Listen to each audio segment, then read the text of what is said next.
Podemos retomar, então? Está com a palavra a doutora Michele. Excelentíssima doutora Marilene, inicio a réplica do Ministério Público, cumprimentando Vossa Excelência, que há muito tempo vem desempenhando com distinta sabedoria as suas funções nessa comarca. Pude trabalhar com a senhora em diversas ocasiões e sei do seu comprometimento com as causas que chegam às suas mãos.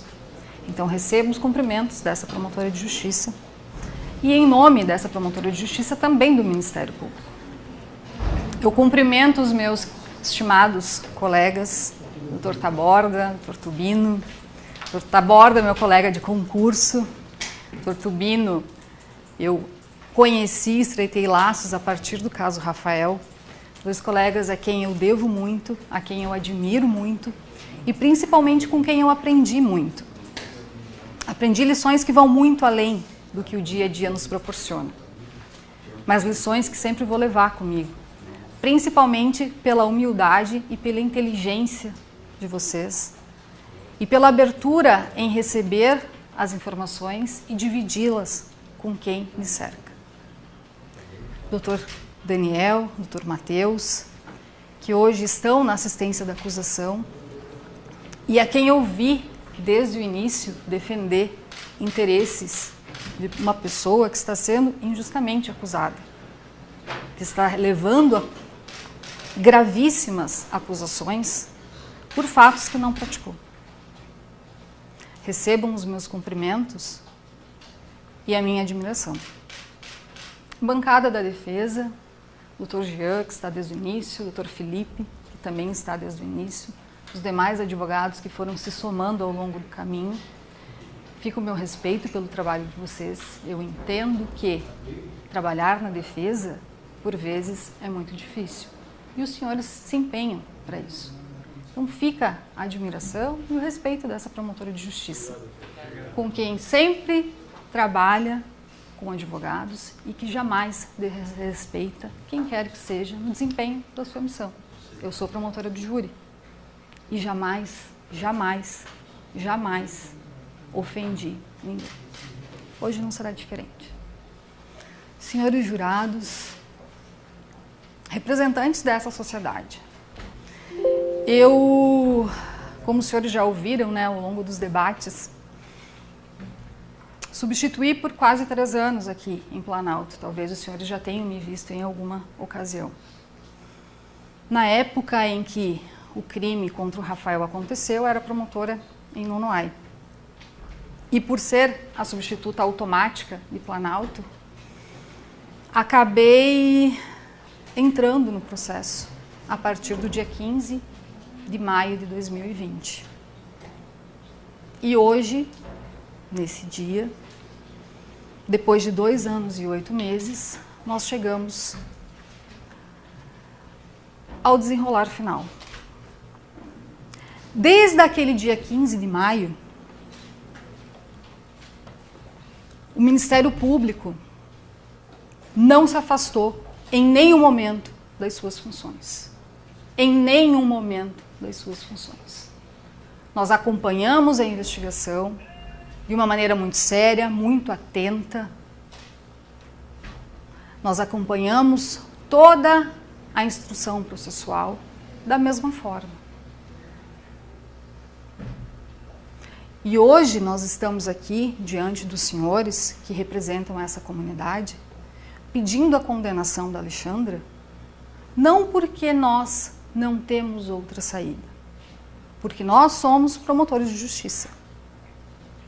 Nós não temos a obrigação nenhuma de vir aqui diante dos senhores pedindo a condenação a qualquer custo. Se tivéssemos alguma dúvida da responsabilidade da Alexandra pela morte do filho dela, nós não viríamos aqui pedir a condenação. E isso eu garanto para os senhores, porque eu sou promotora do júri e eu faço isso quando eu tenho qualquer dúvida a respeito da responsabilidade de qualquer réu que esteja em um processo em que eu atuar. E se hoje eu tenho legitimidade para vir aqui diante dos senhores 7 e pedir a condenação dela, é porque eu tenho certeza e convicção do que eu vou lhes falar. No dia 21 de maio de 2020, eu estive na casa da Alexandra conversando com ela. E eu posso falar disso porque isso está documentado nos autos. Estive na casa dela no dia 21 de maio de 2020, mesmo dia em que ela mandou mensagens para o Rodrigo pedindo informações do Rafael, pedindo para ele se ele tinha alguma notícia do Rafael, que ela estava sem chão, que ela queria saber informações do Rafael. Mesmo dia em que ela manda mensagens para o Delair, tentando imputar a responsabilidade do desaparecimento ao irmão Jean. Aquelas mensagens que, se os senhores se lembrarem, eu li para o Delair ontem. Nesse mesmo dia em que ela pede para o Rodrigo, que teria matado o filho, aonde que estava o Rafael, e que ela fala para o Delair que ouviu uma movimentação estranha do Jean e que ficou com um aperto no coração, nesse mesmo dia eu estive na casa dela.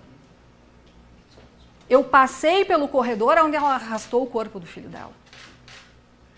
Eu sentei no sofá na frente dela e fiquei mais de 1 hora conversando com ela. Naquele momento, a Alexandra era uma mãe que estava procurando o filho. E eu, a promotora de justiça da comarca, que fui na casa dela para prestar solidariedade, para verificar se ela precisava de alguma coisa e para saber dela o que tinha acontecido. Eu queria ouvir dela. Ela era uma mãe sem filho. Eu queria ouvir dela o que tinha acontecido. E os senhores sabem o que ela me contou? Ela me contou a história de que acordou de manhã, levantou 7h30, botou água esquentar, fez o mate, deu bom dia para o Delair. Foi bater o tapete quando viu que a porta estava aberta. E ao ver que a porta estava aberta, achou que o Anderson tivesse saído para trabalhar. E ao olhar o quarto do Anderson, viu que ele estava lá, então ela resolveu olhar o quarto do Rafael. E aí ela viu que o Rafael não estava no quarto. E aí então ela não sabia o que fazer, resolveu dar uma limpada na casa, e ao jogar o tapete fora, viu a mãe veio falar com ela. E aí se desenrolou toda aquela história que os senhores já sabem, os senhores estão cansados de saber. A história de uma mãe cujo filho estava desaparecido. Filho que estava apodrecendo a metros da casa dela. Nesse exato momento em que eu estava conversando com ela, o filho dela estava apodrecendo dentro da caixa. E eu posso dizer isso porque quando o corpo foi encontrado, eu também estava aqui. Tinha vindo para cá fazer o meu trabalho como promotora de justiça, ouvir pessoas, conversar com pessoas. Tinha um procedimento instaurado na promotoria. Naquele dia, ouvi colegas do Rafael, ouvi professores do Rafael, ouvi um vizinho da Alexandra. Eu fiz esse trabalho. Eu senti o cheiro do Rafael podre, porque eu estava aqui no dia em que o corpo foi encontrado. 3, 4 dias antes, eu estava sentada com a Alexandra. E ela, com esta mesma tranquilidade que todos falaram o tempo inteiro, me contou essa história. E o Anderson estava junto. Estava sentado perto. E nesse dia, vocês sabem o que eu perguntei para ela, dentre muitas coisas? Se tinha alguma coisa acontecendo. Se tinha algum problema, alguma situação. E ela disse que não. Estava ela, eu, o Anderson, o vigilante da promotoria, que foi me levar, porque eu não sabia onde é que era a casa. Ela estava em total segurança. Eu, inclusive, nesse dia, deixei o número da promotoria para ela. O número do celular do plantão, se ela precisasse de qualquer coisa. Nós estaríamos à disposição. Se houvesse qualquer tipo de ameaça, se houvesse qualquer tipo de coação, se houvesse qualquer outra história que não fosse ela ter matado o filho e não querer que ninguém descobrisse, ela poderia ter me contado. Eu teria todos os meios para auxiliá-la. para deixá-la em segurança, para garantir a segurança dela. O Estado do Rio Grande do Sul tem um programa de proteção a vítimas e testemunhas. Inclusive, poderíamos ter incluído ela, se fosse verdade tudo isso. Mas não é verdade. Porque dessa história, nós evoluímos para outra história. Da história do desaparecimento, nós passamos para um homicídio culposo, em que ela então teria matado o filho por dar diazepam. Quando o corpo foi encontrado e foi verificado que o menino estava estrangulado, porque o pescoço dele, que era assim, ficou desse tamanho, assim, ó, da força com que foi empregada para estrangular, como o Dr. Tubino demonstrou, o que a Alexandra faz? Ai, matei na hora de transportar o corpo. Simula essa versão. E eu também estava presente no dia dessa simulação. Escutei ela chorando por causa da bagunça na casa. Eu ouvi. Eu ouvi.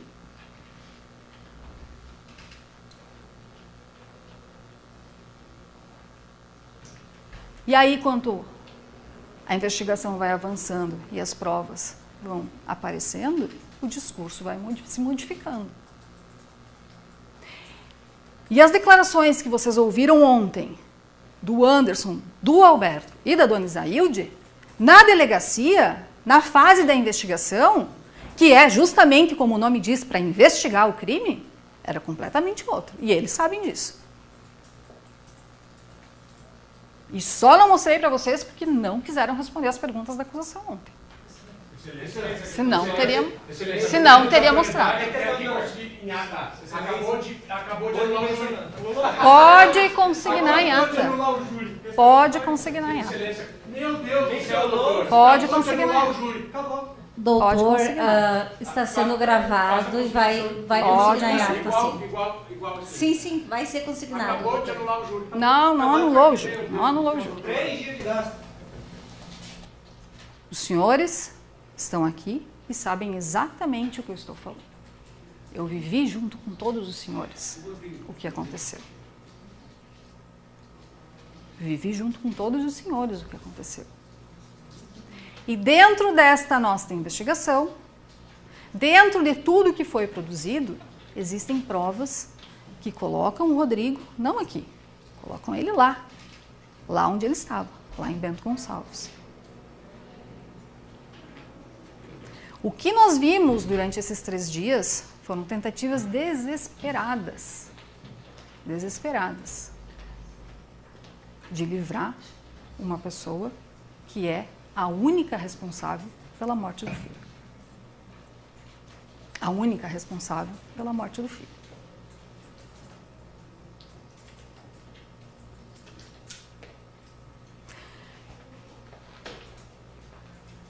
Durante toda essa fase de investigação e durante todo o processo, nós estivemos diligentes na produção das provas. Provas essas que foram mostradas a suficiência para os senhores. Basta os senhores pensarem em, se a Alexandra fala que quem matou foi o Rodrigo, se ela fala que quem matou foi o Rodrigo, por que ela mandaria uma mensagem no outro dia de manhã para ele, perguntando do Rafael? Dizendo que teria que esperar o Rafael aparecer, que ele teria fugido com R$200, que o pessoal da polícia disse que teria que esperar ele voltar. Qual é a lógica disso? Qual é o sentido disso? Por que na quinta-feira ela mandaria uma mensagem perguntando onde é que ele estava, que buscas que ele estava fazendo, se tinha notícias do Rafael? Que lógica tem essa? Ah, é uma mulher ameaçada. No celular dela tem montagens de foto dela, do Rodrigo, do Rafael. Tem mensagens de SMS dela para o Rodrigo meses antes, pedindo que ele mandasse presentes, pedindo que ele arrumasse uma casa em Bento Gonçalves, dizendo, se tu não mandar o dinheiro da pensão, tu não vai ver o Rafael. Tem mensagens de SMS que ela manda para ele nesse sentido.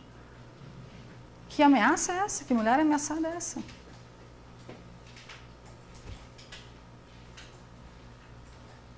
Então, senhores jurados,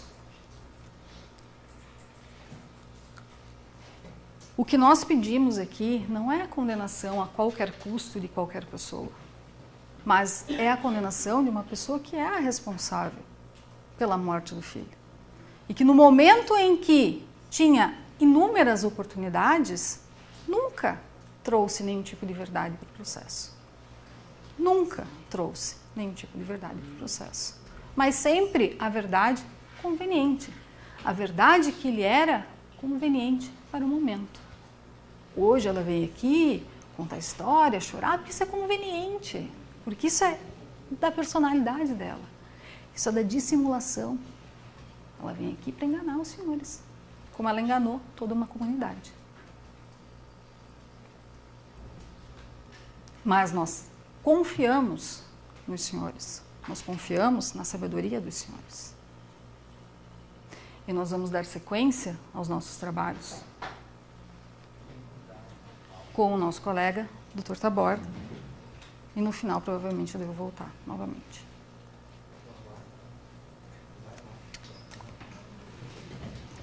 Tem que trocar o microfone. Não, eu passo para ele. Ah, não, sim, eu passo para ti. Sim.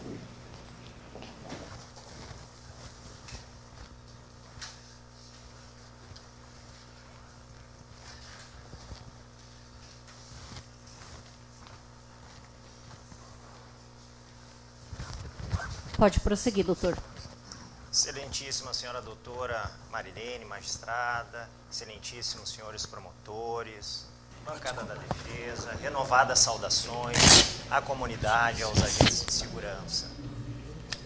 Falou-se muito em motivo, que não há motivo, como se fosse fácil para a cabeça daquelas pessoas de bem acreditar que uma mãe pudesse matar um filho. Todo homicídio de uma criança por si já é fútil. Nós somos pessoas de bem, temos uma maneira de pensar, temos valores sólidos. Pessoas como Alexandra se desviam muito facilmente. E assim como teve criança, lá aquele caso lá de Alvorada, o pai lá que matou as 4 crianças, ou a mãe que jogou o filho no rio lá em Bé, ou a última cliente ali do doutor Jean lá, uma das últimas clientes, a Delvânia, que foi lá e enterrou o guri, foi condenada. E aí o doutor vem dizer aqui um caso que ele absolveu, não, vários outros casos que ele representou, assassinos de criança, foram condenados. E assim tem que se fazer a justiça, dizendo, não há motivo para matar. A Alexandra é extremamente dominadora. A Alexandra é uma pessoa essencialmente controladora. E ai de quem sair da linha.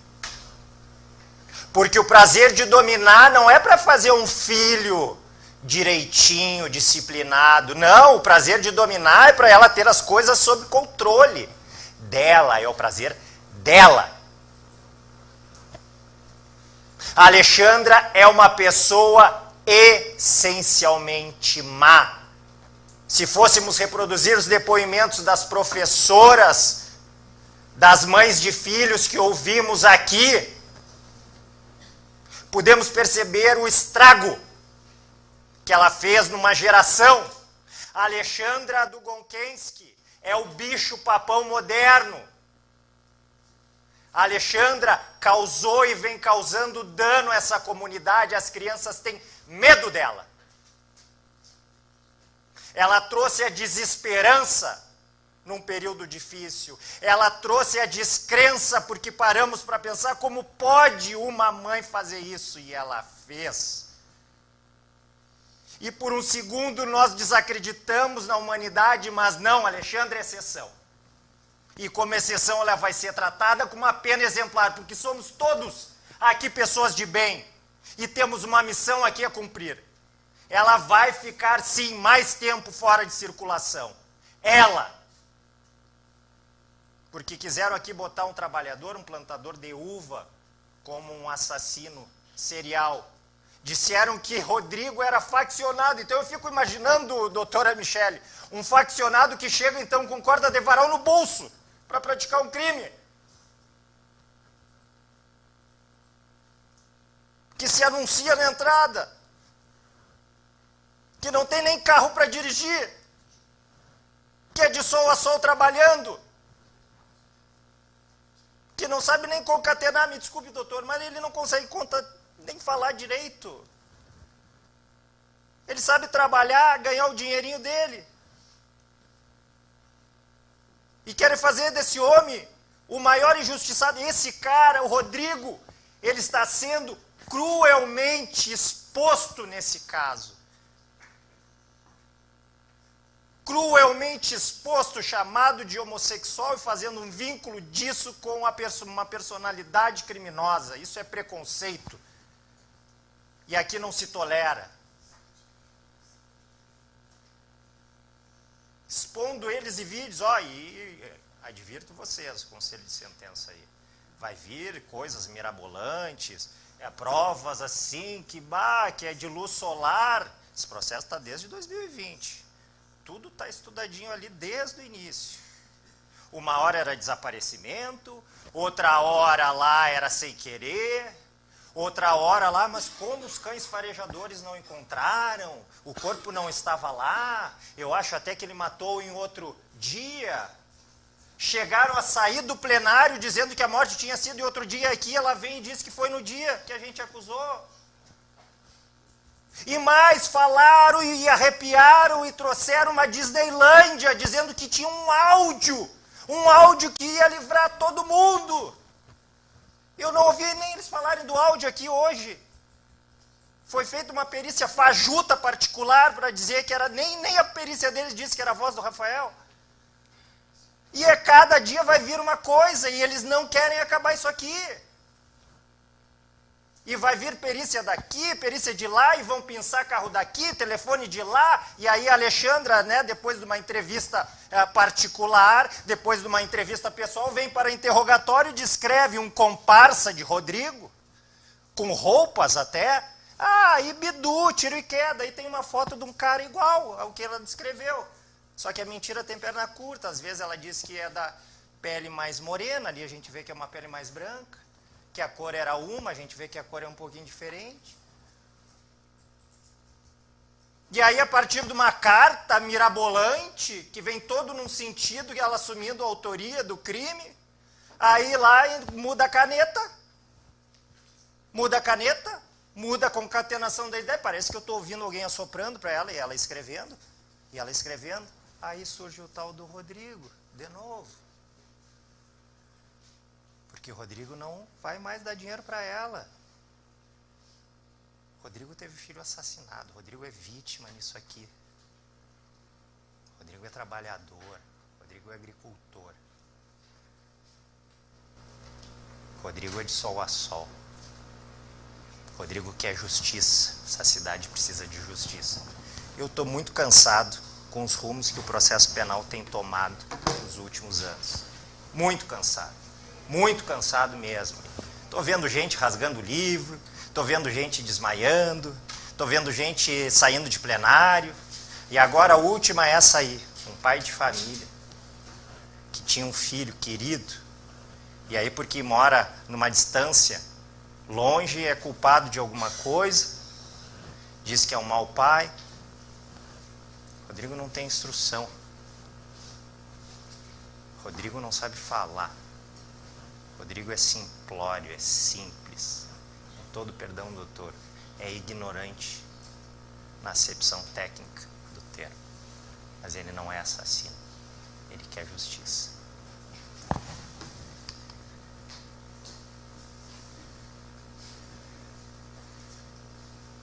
Quem é que sabia que lá a casa estava vazia? Então vamos voltar nessa cena esdrúxula que a Alexandra... Quem é que sabia que a casa estava vazia?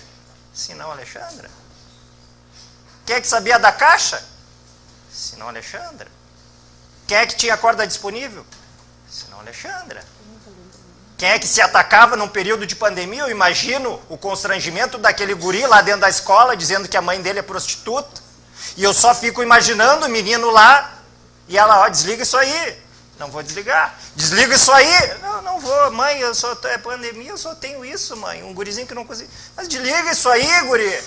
Não vou desligar. Desliga isso aí, mãe, tu lá na escola, eu não sei o que estão falando de ti. Ah, é? Então tá.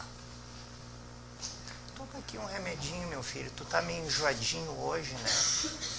Tu tá meio agitadinho hoje, né?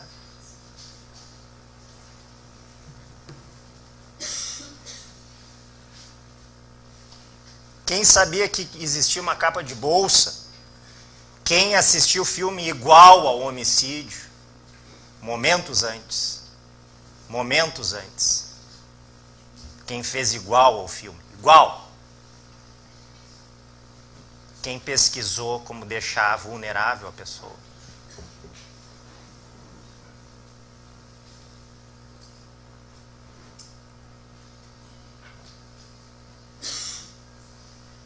E eu me preocupo porque é engraçado, eu acho até ilógico, porque veio a própria defesa técnica veio aqui e disse para vocês que a própria cliente dele, em determinado momento, então, mentiu para ele.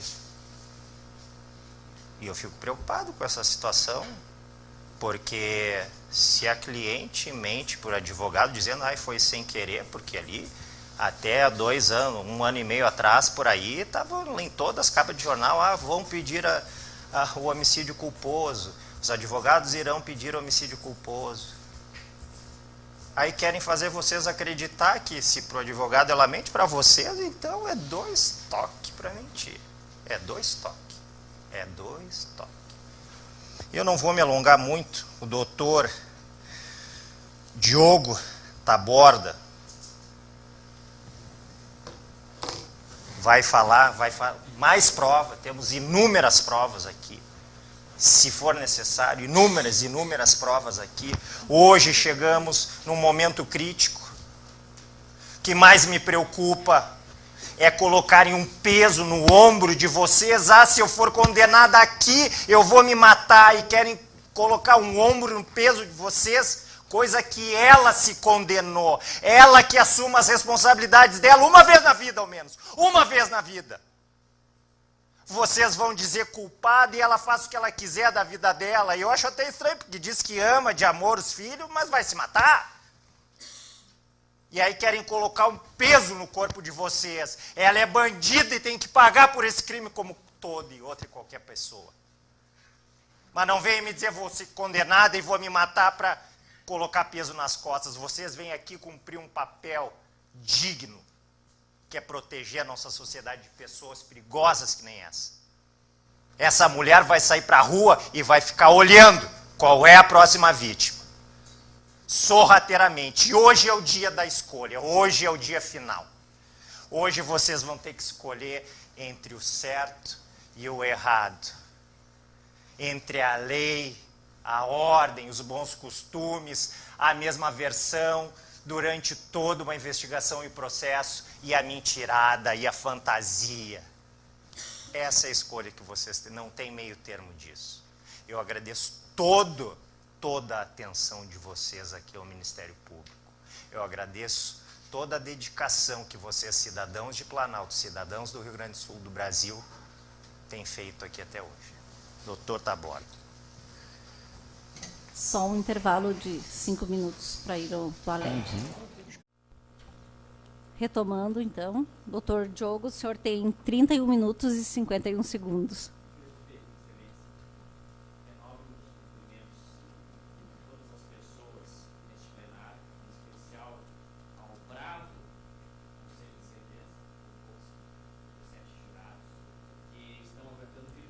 Terceiro dia.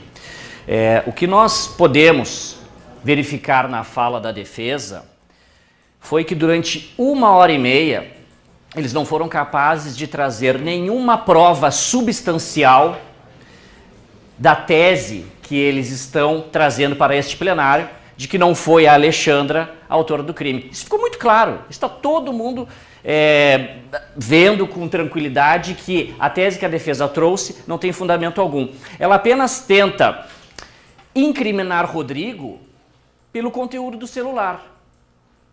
Rodrigo é um santo? Evidentemente que não.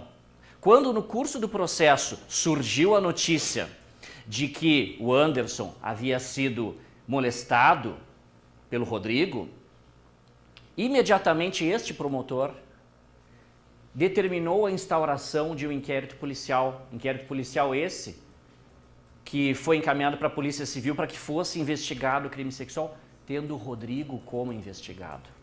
O Ministério Público, Excelências, trabalha sempre com a verdade e não passa a mão na cabeça de ninguém. Há muitos anos que eu trabalho na área da infância e da juventude.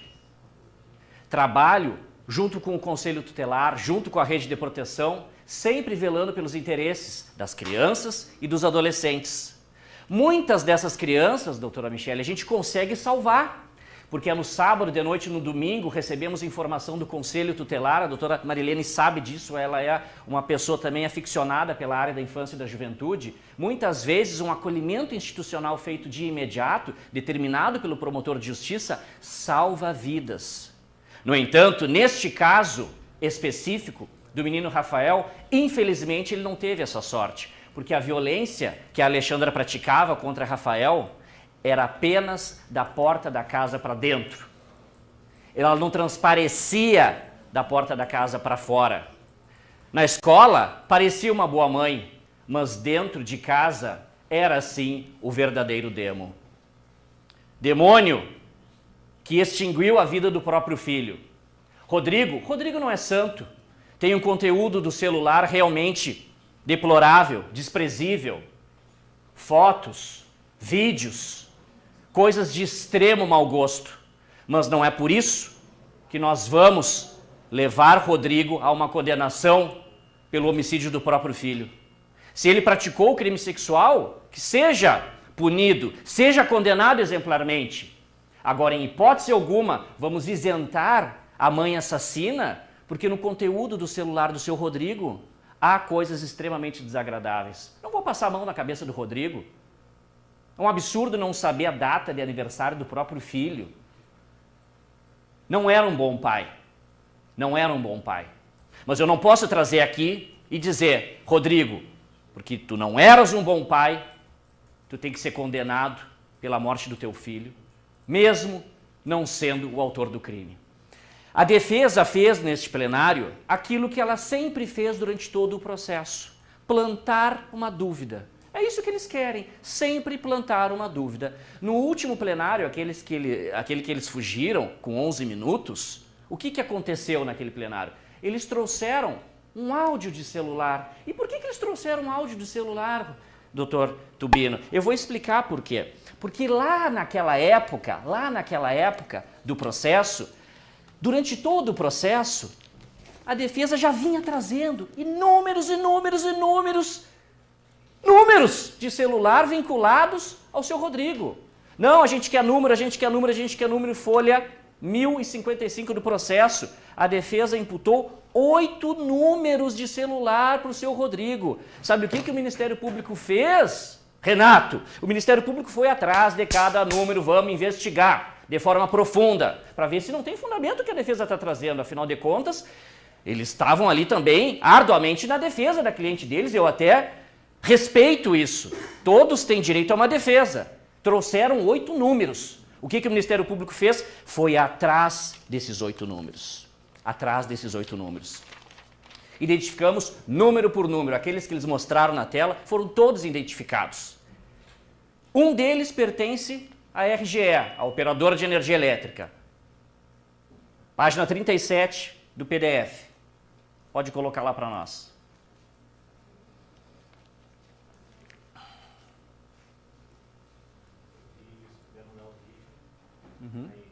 Aí. 37.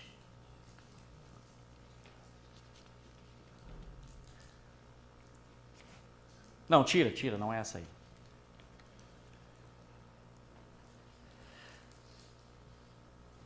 Senhoras, esse pertence à RGE. Está errado o número aqui. O outro pertence a Ivanete Borges de Souza. Ivanete Borges de Souza.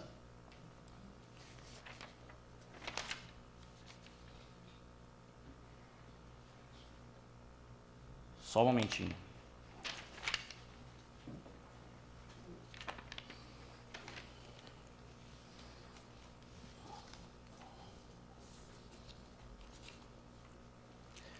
O terceiro número pertence a Niles Nelson Vargas Rodrigues. Encontrei.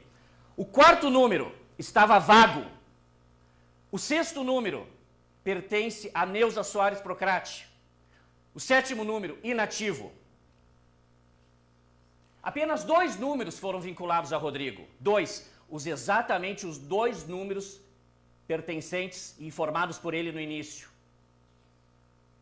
Um número da operadora Vivo. Agora sim, PDF 68, Renato. Um número pertencente ao seu Rodrigo, PDF 68. Isso, pode ir baixando. PDF 68. Isto, ali embaixo, isto, um número pertencente ao seu Rodrigo. Percebam, nos quais constam apenas 2 cidades como localidades, Nova Roma do Sul e Bento Gonçalves. Naquela noite, um número do seu Rodrigo estava nessa localidade. O outro número, agora sim, PDF 70, Renato. É o número 6553, o segundo número pertencente ao seu Rodrigo. Baixa. Ali no meio tem as 2, no meio da tela, ali, no meio dessa folha. Ali, exatamente esse. Localizou-se apenas um registro para esse terminal do período, que não foi, ressalta-se, 69, página 69, isto. Ressalta-se que nesse período não foi identificado registro ou acionamento em Planalto ou em região próxima. Os 2 números vinculados ao seu Rodrigo não estavam lá. Além disso, senhoras e senhores, este número que não teve registro foi verificado como sendo o número que ele utilizava para celular, WhatsApp e também Facebook. Analisamos o Facebook do seu Rodrigo. PDF 71.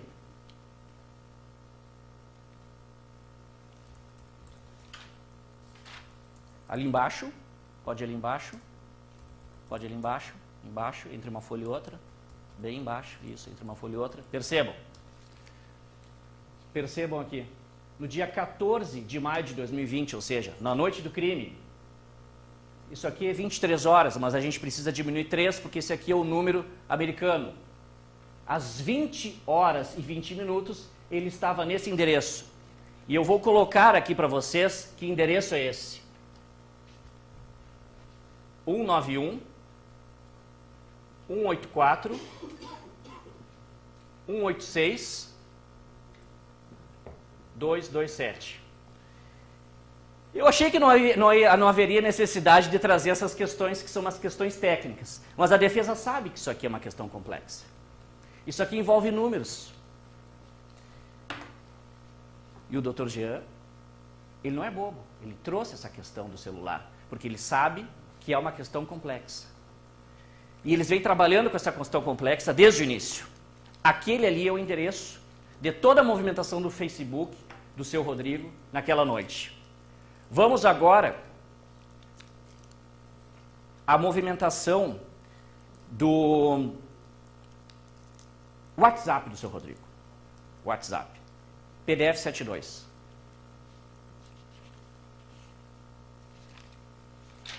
PDF 72. Embaixo, conclusão. Com base nos registros e informações antes destacados, pode-se afirmar que o usuário de terminal final 4247, no WhatsApp final 6553, permaneceu na região dos municípios de Bento Gonçalves e Nova Roma do Sul. Essa foi a conclusão do Núcleo de Inteligência do Ministério Público. E vocês sabem o porquê que a defesa simplesmente abandonou aquele plenário com a ideia de que o menino estava vivo naquele dia? Vocês se recordam? Porque faltando 10 dias para aquele plenário, nós juntamos um documento que mostrou exatamente onde era esse endereço, que foi o endereço de todo o acesso da internet do seu Rodrigo naquela noite. PDF 79.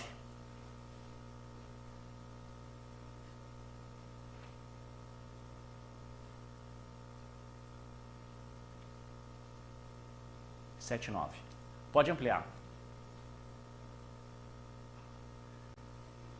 Endereço 191.184.186.227. Eu quero que vocês confiram com este número aqui, que foi de toda a movimentação do WhatsApp e toda a movimentação do Facebook do seu Rodrigo.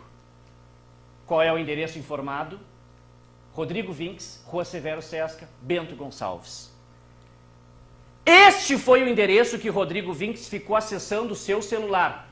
Durante toda a semana, ele já estava há muito tempo em Bento Gonçalves, e só terminou de acessar às 9 da manhã do sábado, quando ele se deslocou para Planalto. Achei que não haveria necessidade de trazer essa questão um pouco mais complexa para os jurados, mas como a defesa planta dúvida e faz questão de fazer isso com aquilo que ela sabe que é complexo, não nos resta outra alternativa senão voltar e colocar por terra essa informação. Mas não é só de celular que se vive, não é só de celular que se vive. Vamos ouvir um pouco a boca do povo. Vamos lá, vídeo 49. Vamos ouvir a irmã do Rodrigo. Não, isso daí eu aprovo que não, porque na noite que sumiu o Rafael, o Rodrigo estava na minha casa, saiu que o Rodrigo ali de Caxias, Flores da Cunha, que é o tocaio dele, veio no sábado de manhã e levou ele para lá. Isso não. 50. Na minha casa, quem mora? Mora eu e o Rodrigo, no caso, e o meu filho, o Ricardo, que tem 15 anos, e em cima, que eu moro num porão em cima, mora o dono da casa, que é no mesmo pátio. Quem é esse dono? O seu Gilmar e a senhora e a esposa dele.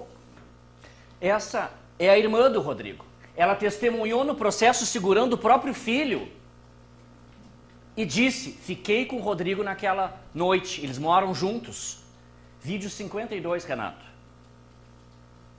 O Rodrigo chegou a comentar com a senhora que ele teve um aperto no coração antes de saber do desaparecimento do Rafael?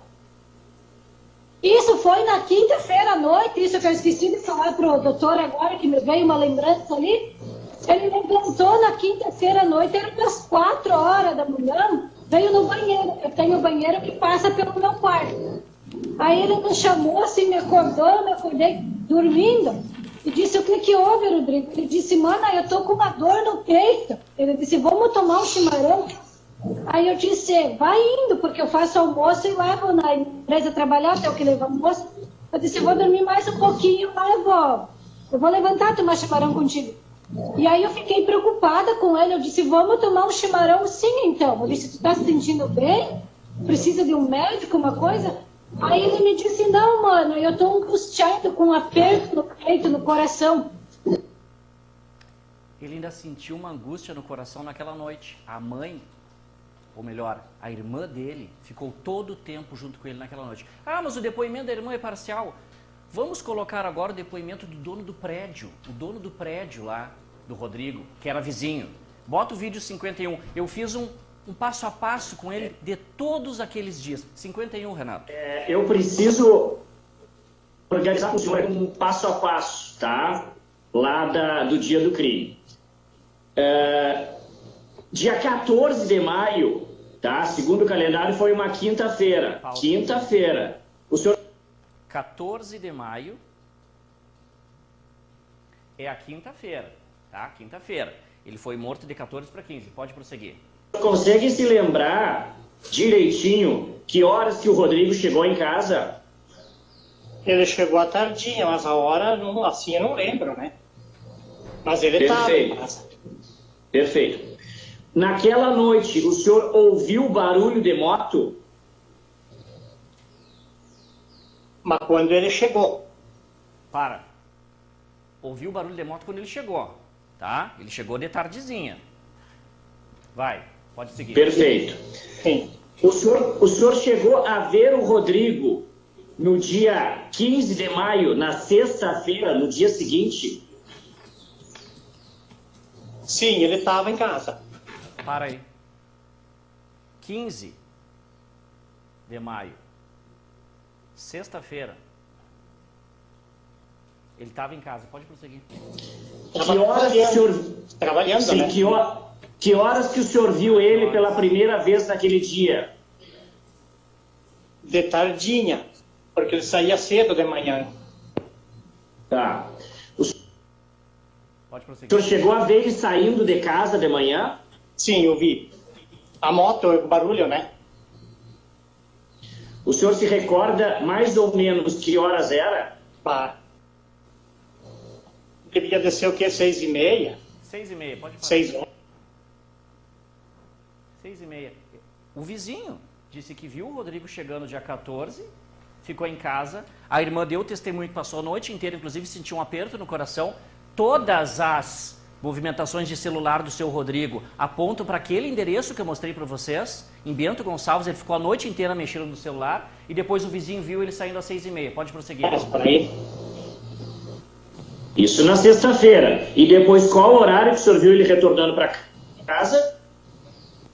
De tardezinho, antes ali para entrar do sol, por aí. O senhor chegou a conversar com ele, quando ele chegou em casa na sexta-feira de tardezinha, sobre o desaparecimento do Rafael? Não, não. Não. O senhor sabe se na sexta-feira ele dormiu ali no porão? Mas eu acho por causa que eu vi a moto dele chegar, né? Para aí.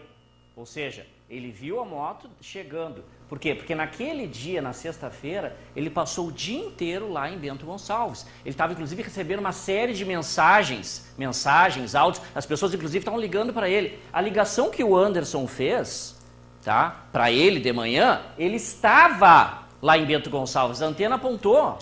Pode prosseguir. Júlio? Eu não saí porque O senhor viu ele no... Tá. O senhor viu ele no sábado, no dia seguinte? Vi de manhã bem cedo. E ele indo para lá para ajudar a procurar o guri. Ele foi como ajudar o guri? Ele foi a pé? Alguém buscou ele? Sábado. Qual o meio de transporte? Eu vi que tinha um casal que levou ele. Agora não sei quem era, né? Esse casal estava num carro ou numa moto? Num carro. O senhor consegue se lembrar que carro era? Ah, não. Eu até não prestei muita atenção. Esse carro foi até ali à frente do porão buscar ele? Sim, estava ali na frente da casa, da minha casa. Percebam, o vizinho, que não tem compromisso nenhum com o Rodrigo, disse ele só saiu de casa no sábado de manhã, batendo exatamente com a informação que ele deu. Agora mostra para nós o PDF 80.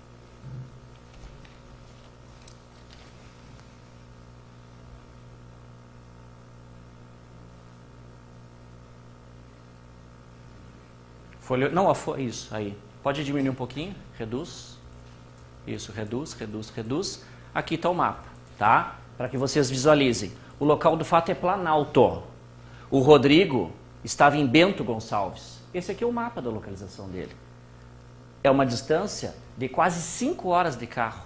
É impossível o Rodrigo ter se deslocado. A Alexandra disse que ele chegou lá 3 da manhã. Como é que às 7 da manhã ele ia estar lá? É impossível. Não tem como. Todo o sinal do celular do Rodrigo ficou lá. Isso aqui é uma armadilha, é um bombom envenenado, é um cavalo de Troia, para que gere impunidade, para que vocês não percebam a realidade. Só que eu vou avançar. PDF 49.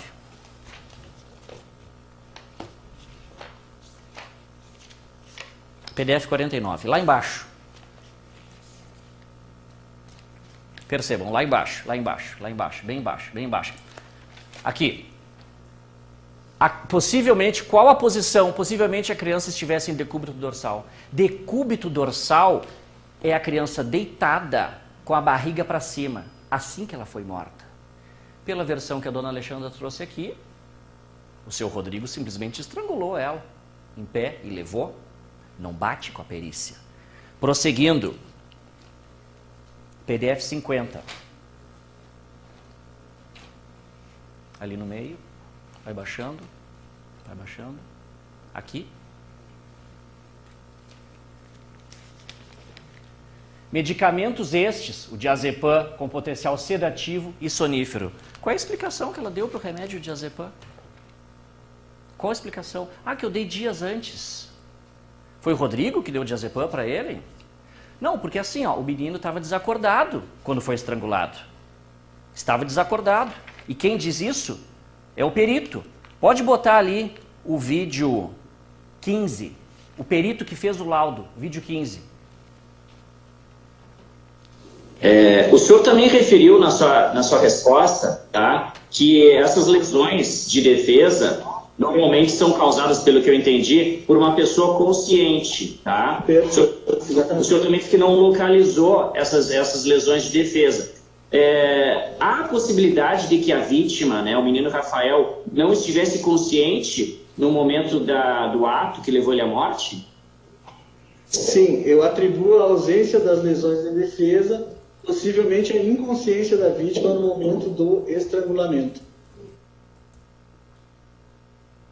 O perito disse que a criança estava inconsciente. A tese da Alexandra não bate. Porque ela diz que o Rodrigo matou o menino vivo, enquanto ele estava vivo, acordado.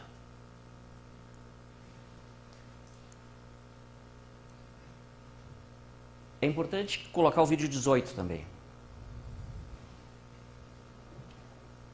2 comprimidos de 10 miligramas para uma criança de 40 quilos levaria ao sono profundo. Perfeito. Eu particularmente, eu tenho 100 e alguns quilos. Se eu tomar um comprimido desses, eu vou dormir provavelmente uma noite e no outro dia de manhã, no horário de toque, eu for me acordar, eu não vou ter condição de sair da cama. Um comprimido de 10 miligramas. O menino tinha 40 quilos. Ela deu 2 comprimidos de diazepam para que ele ficasse completamente inconsciente. Ele não tinha lesões de defesa, ele não tinha ranhuras no pescoço, ele não tinha material genético embaixo das unhas. Aí ela vem dizer aqui que é o Rodrigo, mas isso chega a soar um absurdo. Ela vem aqui e pede piedade. A defesa pede piedade, mas ela não teve piedade do próprio filho. Quando ela se excitou e montou em cima do menino e estrangulou ele. Vem pedir piedade, vem pedir segunda chance. E é a comunidade de Planalto que vai dar essa pretensa segunda chance. Me forçou a voltar para a réplica, para mostrar aqueles números ali. Mas a prova técnica, a própria perícia já mostra que a tese dela é absurda. Rodrigo não é santo, mas vamos imputar sobre ele essa responsabilidade criminal? Ela sempre preferiu o Anderson. Ela odiava Rafael. Ele não era um fruto querido por ela. Ela só se emociona com Anderson. Ela despreza Rafael. Alexandra ameaçou se matar. Veja o desespero, veja o apelo. Mas ela não pensou um minuto na vida do menino. Não pensou um minuto em poupar a vida da criança. Ah, mas não tem motivo. Como assim não tem motivo? Ele estava desobedecendo ela. Sentimento de dominação. É inadmissível que a gente aceite esse tipo de coisa. Eles vão trazer aqui agora número de celular, herb, falar isso, falar aquilo, tentar incutir vocês a dúvida. Mas não tem dúvida. Nós temos certeza que foi a Alexandra. Foi certeza. Veio dizer que o delegado tratou mal. Isso não tem fundamento. Isso não tem fundamento. Isso tem na folha 22X do processo. A própria defesa disse, em conversa com o delegado Ercílio, ficou ajustado acerca do depoimento colhido sem a presença dos defensores constituídos, porque ele disse que ela foi ouvida sem a presença deles, pois o próprio sequer tinha conhecimento que a investigada estaria sendo submetida, esclarecido que não passava de uma falta de comunicação. A defesa escreve isso, dizendo que não passava de uma falta de comunicação. E aí vem aqui colocar nas costas do delegado. Mas eu sempre digo, enquanto eu estiver no plenário, doutor Tubino, eles não vão difamar, não vão caluniar, não vão injuriar a polícia. A polícia que fez um trabalho exemplar. Investigou Rodrigo, investigou Jean, que era quem ela queria colocar a culpa. Era quem ela queria colocar a culpa. Desde o início ela queria colocar a culpa. E depois ela estava conversando, normalmente com o Rodrigo durante aquela semana. O Rodrigo que ela disse que foi o que matou. Vamos botar aqueles áudios ali. Vamos botar os áudios ali da conversa. Posteriormente ao suposto desaparecimento. Bota ali áudio 2. Não, é o 1 ou 2. 2.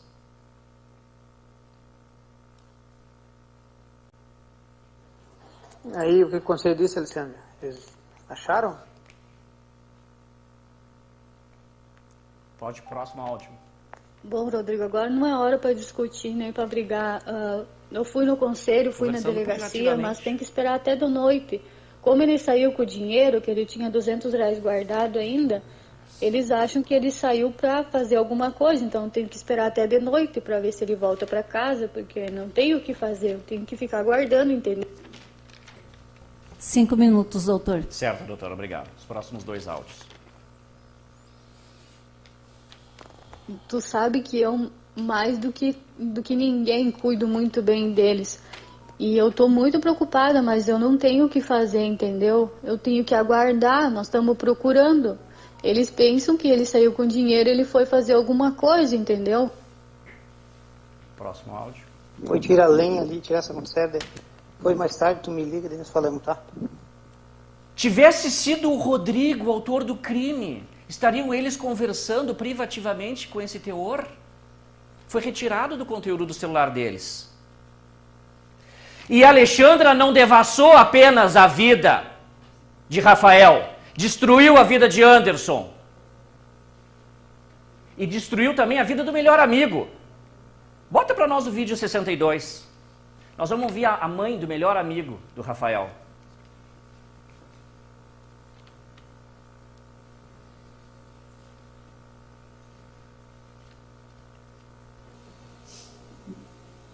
Como é que ficou o seu filho depois do impacto aí da morte do Rafael? Como é que foi para ele isso? O meu filho engordou 25 quilos. O meu filho tem 3 chaveaduras na porta do quarto.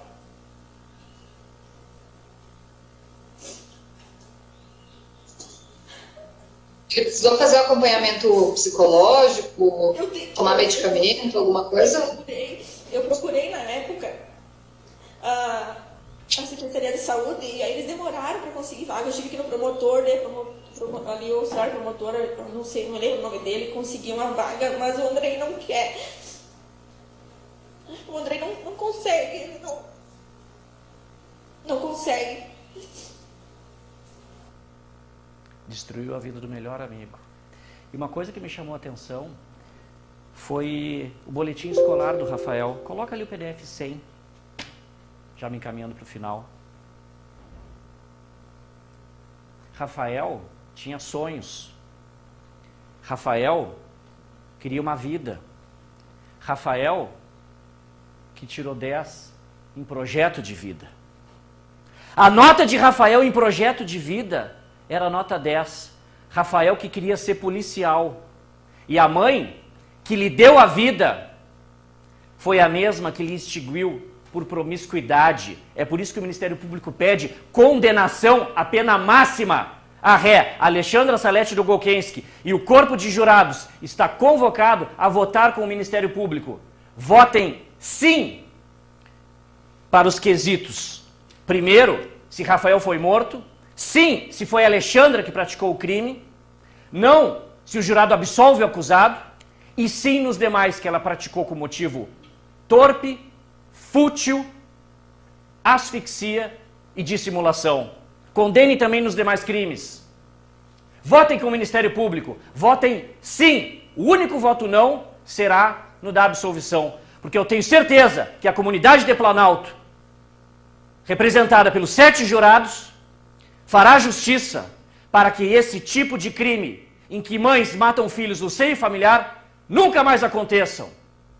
Muito obrigado, Excelência. A defesa encerra.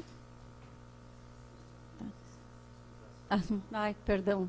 Acusação, perdão, encerra. É que eu olhei para o doutor Daniel e enxerguei o advogado e pensei na defesa. O senhor não vai se manifestar, restou 1 minuto e 30 segundos. Tá? Necessitam de um intervalo. Eu acho que a gente vai fazer até para a questão de trocar os microfones, né? 5 minutinhos, então.